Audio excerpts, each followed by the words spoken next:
The story is about efforts in some Canadian mosques. People are looking to change tradition in order to have more participation from women and to allow women to pray together with the men.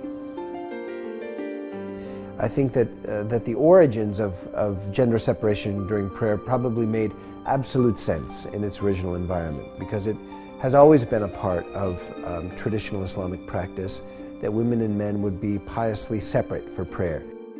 Traditionally, in many parts of the world, women don't go to the mosque at all.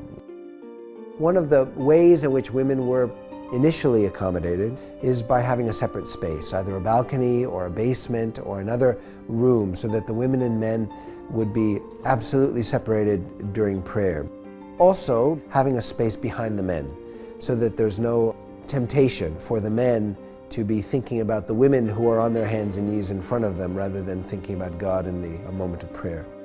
But here we are in a world where women and men are working together, in a world where we don't live with strict segregation of the genders, and where opportunities are available to both women and men, responsibilities are shouldered by both women and men, and so our prayer spaces are beginning to change.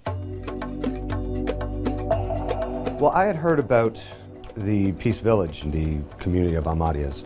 The community had the idea of building houses around the mosque to make it a fully fledged community where everybody could walk to their mosque instead of driving from a different neighborhood. And I thought that this would make an interesting piece. The notion of what a Canadian mosque is it different from what a mosque is in a Muslim country? And if so, what were the factors that Canada as a country and an environment were bringing to bear there? Within the mosque, there's a men's prayer space on the main floor and then a women's prayer space on the bottom floor. One of the things that's happening in Canada and the United States and some other countries where people are free to experiment with their own religion is the founding of mosques that aren't designed to serve one sect or ethnic group. One of the main such mosques in Toronto is the Noor Cultural Centre. The impetus we get for our work comes from the Quran, and the particular verse that we have chosen to highlight comes from chapter 49, verse 13, which in translation goes, "We have created you male and female and made you into nations and tribes in order that you might come to know one another, and the noblest of you in God's sight is the one who's most conscious of God." That verse tells us that our diversity is purposeful, it's God-given, and it behooves us to be humble, to be respectful of others, because there is something that we need to learn from one another. Allahu Akbar, Allahu Akbar.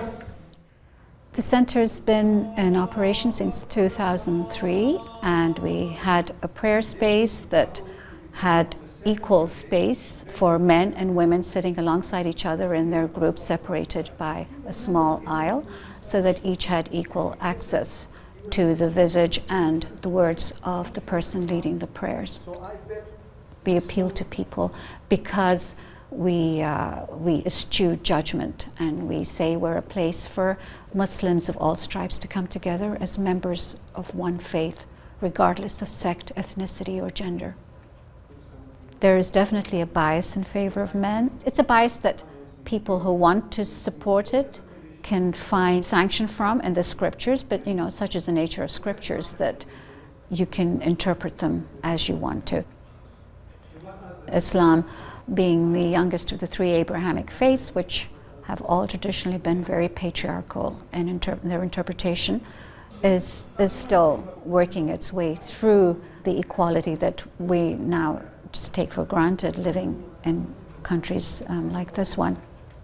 And in fact, as I said, Muslims are always proud to say how Islam promoted gender equality way before it was the norm, the zeitgeist in the West.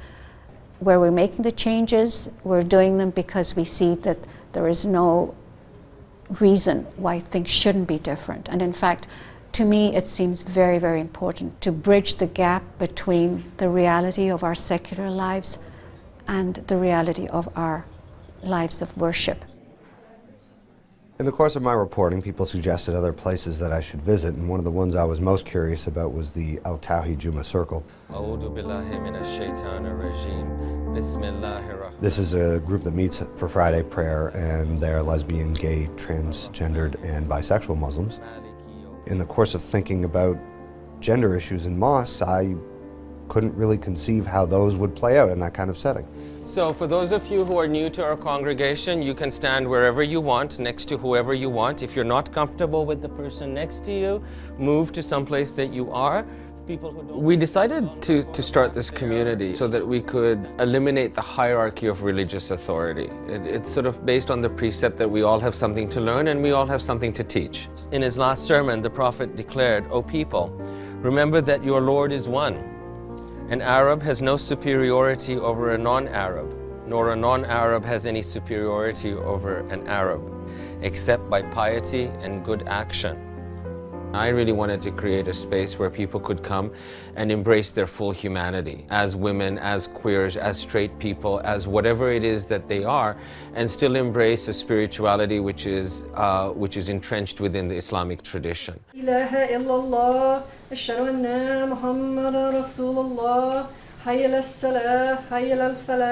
of the ideas behind it being called el-Tawhid Juma Circle was that so many of us, when we would go to the mosque, we would be separated within ourselves, where our outward selves had to conform to a social and religious reality that was not our own, that was not what we had within us. And so we were constantly conflicted that to be a good Muslim, I have to betray what I know is true about myself and what I know is true about the world.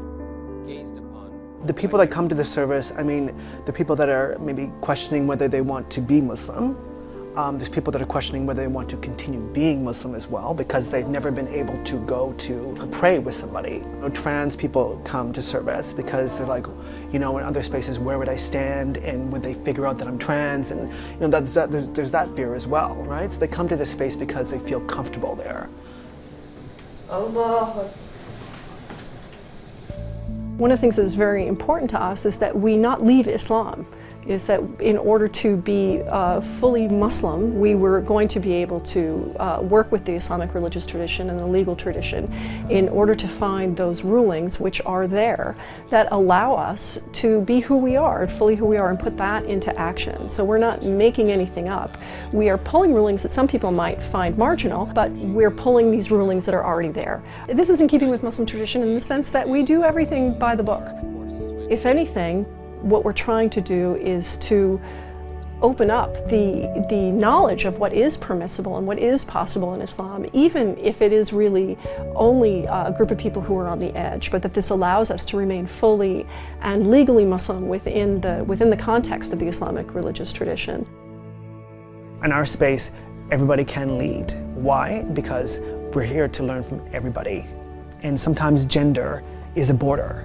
Sometimes sexuality is a border that people don't want to cross or even let you come across to. Here, that's all absolved. As soon as you walk through that door, you're here as an equal.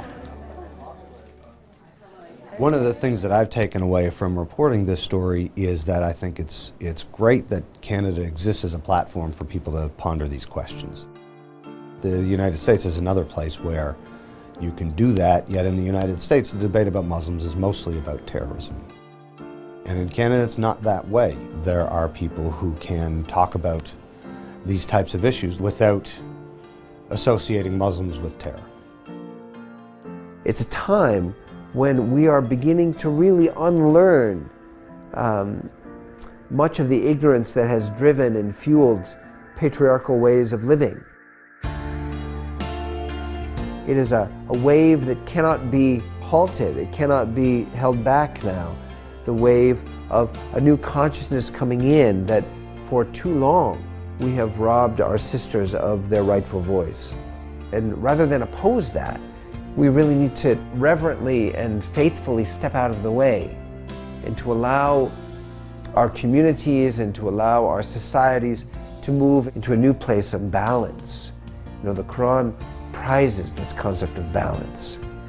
And for too long we have lived an unbalanced life.